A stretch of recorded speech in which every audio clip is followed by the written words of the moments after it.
ناظرین کرام، 17,000 SMS موصول ہوئے اس سوال کے جواب میں کہ نبی کریم صلی اللہ علیہ وآلہ وسلم نے اپنی حیات مبارکہ میں کتنے حج ادا کیے۔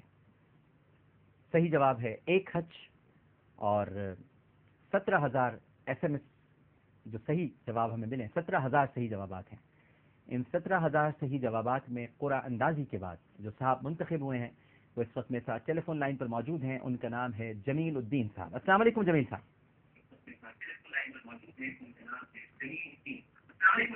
وعلیکم السلام۔ جمیل صاحب اپنے ٹی وی کی آواز اگر بند کر لیں آپ، تاکہ ہم بات کر سکیں۔ جی جمیل صاحب آواز آ رہی ہے؟ جی آواز آ رہی ہے۔ بہت بہت مبارک ہو جمیل الدین صاحب آپ کو۔ جی جی بہت شکریہ۔ ماشاء اللہ آپ کا حج کے لیے بلاوا آ گیا ہے، اور اب کچھ تھوڑی فارمیلٹیز ہیں جو ویزے کی ہیں، تو انشاءاللہ وہ ہم اس کو خود ہی ٹیکل کریں گے، اور آپ کے لیے ٹکٹ، آپ کے لیے وہاں سارا انتظام ہماری طرف سے انشاءاللہ ہوگا۔ تو اگلے برس اگر زندگی رہی تو پھر ہم بھی آپ کے ساتھ ہی جائیں گے انشاءاللہ انشاءاللہ۔ بہت بہت مبارک ہو جمیل صاحب آپ کو۔ بہت شکریہ آپ کا، بہت شکریہ۔ اور ناظرین کرام، دوسرے سوال کا جواب بڑا مشکل تھا، اور وہ 1 گھنٹے کے اندر آپ کو جواب دینا تھا، اور بہت ہی کم لوگ جواب دے پائے ہیں۔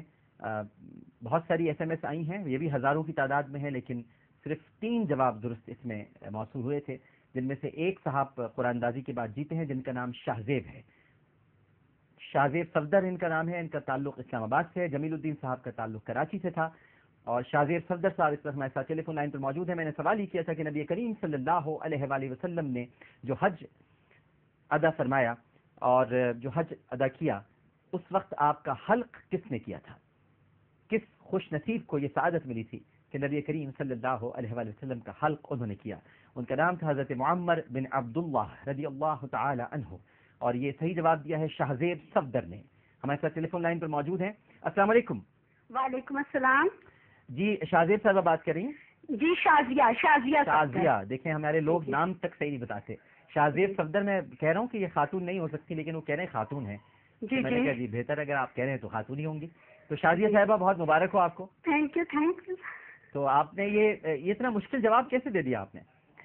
جی یہ میں نے صحیح بخاری میں پڑھا تھا۔ جی ماشاء اللہ ماشاء اللہ، تو صحیح بخاری آپ نے پڑھی ہے، اس کا مطلب ماشاء اللہ۔ جی جی حضرت محمد بن عبداللہ، بہت سارے جوابات شازیہ جو آئے، زیادہ تر لوگوں کا کہنا تھا حضرت ابو بکر صدیق رضی اللہ تعالی عنہ، اور کچھ ہمارے کالرز نے کہا کہ حضرت ابو طلحہ انصاری رضی اللہ تعالی عنہ، کسی نے حضرت طلحہ بن عبید اللہ رضی اللہ تعالی عنہ بھی کہا، لیکن حضرت طلحہ بن عبید اللہ تھے جنہوں نے آپ کے بال جمع کیے تھے، اور 1-2 صحابی اور تھے جو آپ کے بال جمع کر رہے تھے، جن کو ہم منہ مبارک کہتے ہیں، لیکن جو آپ کے حلق کیا تھا وہ حضرت معمر بن عبداللہ رضی اللہ تعالی عنہ نے کیا تھا۔ بہت بہت مبارک ہو آپ کو۔ تو اب آپ کی باقی جو فارمیلٹیز ہیں ہم اس کو جلد پورا کرتے ہیں، تو اگلے برس انشاءاللہ اللہ نے چاہا تو آپ بھی حج کی سعادت حاصل کریں گی انشاءاللہ۔ بہت شکریہ، بڑی مہربانی۔ اور ناظرین کرام، اب چلتے ہیں ہم دعا کی طرف۔ آئیے ہم سب بارگاہ عزتی میں، حضرت ابو بکر کی دعا کے بعد تو الفاظ نہیں ہیں کہ ہم وہ دعا کر سکیں، لیکن گھڑیاں اب ختم ہو رہی ہیں، اور ناظرین کرام بہت تھوڑا وقت رہ گیا ہے، تو دل میں جو بھی دعائیں ہیں جو آپ دعا کرنا چاہتے ہیں، آئیے ہم سب اس دعا میں شریک ہو جائیں، شامل ہو جائیں، اپنی اپنی جائز مرادوں کو اپنے پروردگار کی بارگاہ میں پیش کیجیے۔ بے شک خوش قسمت ہے مالک جنہیں تو نے میدان عرفات میں وقوف کی توفیق عطا فرمائی، اس میدان میں جمع ہونے کی توفیق عطا فرمائی جسے تیرے حبیب کی قدم بوسی کا شرف حاصل ہے۔ اے دونوں جہانوں کے پالنہار، تو نے انہیں اپنا مہمان بنا کر بلایا ہے، ان کے جان و مال کی قربانی کو اپنی بارگاہ میں قبول فرما لے۔ یہ تیرے ہی حکم پر تیرے دربار میں حاضر ہوئے ہیں، اور تیرے ہی حکم پر مناسک حج ادا کر رہے ہیں۔ تو اگر نہ بلاتا مالک تو کسی کی کیا اوقات ہے کہ تیرے دربار میں حاضر ہو سکے۔ مولا، تیرے یہ گناہ گار بندے جو تیرے دربار میں حاضر ہوئے ہیں، ان کے حج کو اپنی بارگاہ میں قبول فرما لے۔ اے اللہ، یہ تیرے بندے تیرے ہی بھروسے پر دنیا کے کونے کونے سے یہاں جمع ہوئے ہیں، ان کی لاج رکھ لے۔ اے مالک الملک، یہ تیرے بندے جو تیری چوکھٹ پر سجدہ ریز ہیں، ان کی دعاؤں کو اپنی بارگاہ میں قبول کر لے۔ اے اللہ، آج حاجیوں پر جو تیری خاص رحمت کی بارش ہو رہی ہے، ان کے صدقے رحمت کے چند قطرے ہم گناہگاروں پر بھی برسا دیں۔ اے باری تعالیٰ، ہمارے گناہوں میں لتڑے ہوئے ہاتھ تیری بارگاہ میں اٹھے ہوئے ہیں، ان کا اٹھنا قبول فرمائے۔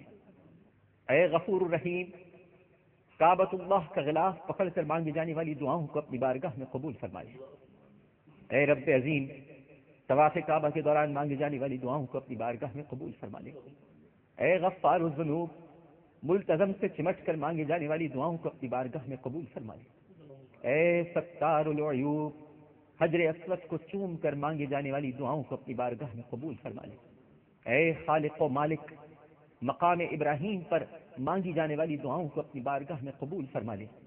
اے قاضی الحاجات، صفا و مروہ میں سعی کے دوران مانگی جانے والی دعاؤں کو اپنی بارگاہ میں قبول فرما لے۔ اے حکیم و خبیر، منا و عرفات میں مانگی جانے والی دعاؤں کو اپنی بارگاہ میں قبول فرما لے۔ اے رؤوف و رحیم، مسجد نمرہ میں مانگی جانے والی دعاؤں کو اپنی بارگاہ میں قبول فرما لے۔ اے علیم و خبیر، اب سے کچھ دیر بعد مزدلفہ میں مانگی جانے والی اپنی دعاؤں کو اپنی بارگاہ میں قبول فرما لے۔ اے سمیع و بصیر، آب زمزم پیتے ہوئے مانگی جانے والی دعاؤں کو اپنی بارگاہ میں قبول فرما لے۔ اے رحیم و کریم، جبل رحمت پر مانگی جانے والی دعاؤں کو اپنی بارگاہ میں قبول فرما لے۔ اے ارحم الراحمین، میزاب رحمت کے نیچے مانگی جانے والی دعاؤں کو اپنی بارگاہ میں قبول فرما لے۔ اے غفور و شکور، اپنے حبیب محمد مصطفیٰ صلی اللہ علیہ وآلہ وسلم کے روضہ انور پر مانگی جانے والی دعاؤں کو اپنی بارگاہ میں قبول فرما لے۔ اے ذوالجلال والاکرام، حرم پاک کی زیارت کو آنے والے زائرین کو اپنے حبیب کے عشق کی دولت سے مالا مال فرما دے۔ اللہ رب العزت ہمیں حرمین شریفین کی حاضری کی سعادت بار بار نصیب فرما، اور اس کی فیوز و برکات اور انوار و تجلیات سے پورے طور پر مستفید ہونے کی توفیق نصیب فرما۔ اے ہمارے خالق و مالک، ہمیں اپنی رحمت کے سمندر میں ڈبو دے، ہمارے روئے روئے کو پاک و صاف فرما دے، ہمارے تمام داغ دھبوں کو دھو دے۔ اے ہمارے پروردگار، آج خصوصیت کے ساتھ تیری طرف سے ندا آتی ہے، کوئی ہے جو مجھے پکارے میں اس کی سنوں، بس اے پروردگار ہم تجھی کو پکارتے ہیں، تو ہماری سن لے۔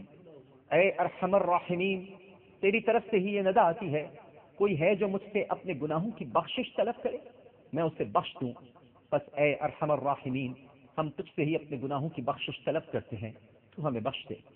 اے ذوالجلال والاکرام، تیری طرف سے ہی ندا آتی ہے، کوئی ہے جو مجھ سے اپنی حاجت کا سوال کرے کہ میں اسے پورا کر دوں، بس اے ذوالجلال ہم تجھ سے اپنی حاجتوں کا سوال کرتے ہیں، ہماری حاجتوں کو اپنے غیب کے خزانوں سے پورا فرما دے۔ یا مالک الملک، تیری طرف سے ہی ندا آتی ہے، کوئی ہے مجھ سے رزق کا طالب میں اسے رزق عطا کروں، اے مالک بس ہم تجھ سے رزق کا اور رزق میں فراوانی کا سوال کرتے ہیں، ہمیں رزق اور اس میں فراوانی نصیب فرما دے۔ اے اللہ، اس مجمع کے منتشر ہونے سے پہلے اور ہاتھوں کے واپس لوٹنے سے پہلے ہم سب کی مغفرت فرما دے۔ اے ہمارے اللہ، ہماری کوتاہیوں سے درگزر فرما، ہماری برائیوں کی پردہ پوشی فرما، اپنی رحمت و کرم سے ہمارے تمام کاموں میں آسانیاں پیدا کر۔ اے ہمارے اللہ، اے عزت و عظمت کے مالک، اے ہمیشہ قدرت اور اختیار رکھنے والے، اے سخت گیر اور زبردست قوت والے، اپنے حکم و ارادے کو فوراً پورا کرنے والے، ان کافروں اور مشرکوں پر لعنت اور اپنا غضب نازل فرما جو تجھ سے ہمارا تعلق ختم کرنا چاہتے ہیں۔ اے باری تعالیٰ، ہمارے دل پتھر بن گئے، حیا، غیرت اور شرم کم ہو گئی، ہم میں ہر قسم کے گناہ پھیل گئے، ہم ہر طرف سے ان گناہوں میں پھنسے ہوئے ہیں۔ ہمارا ملک، ہماری آبادیاں تیرے نبی کریم صلی اللہ علیہ وآلہ وسلم کے دشمنوں سے بھری ہوئی ہیں۔ اے رحیم و کریم، ہمیں اور تمام مسلمانوں کے ان دشمنوں کی تباہ کاریوں سے محفوظ رکھ، ہماری ہدایت اور اصلاح فرما۔ اے ارحم الراحمین، ہماری حالت روز بروز ابتر ہوتی جا رہی ہے، ہمیں سیدھا راستہ دکھا، ہماری دعاؤں کے لیے قبولیت کے دروازے کھول دے۔ یا رب کائنات، تو ہی ہر پریشان حال اور بے قرار کی دعا کو قبول کرتا ہے۔ اے بے پناہ قدرت و عظمت والے پروردگار، ہم کو دوسری قوموں کے لیے لقمہ تر نہ بنا، ہمیں وہ ایمانی قوت عطا کر جس سے ہمارے دشمنوں کے دلوں پر ہیبت اور روب قائم رہے۔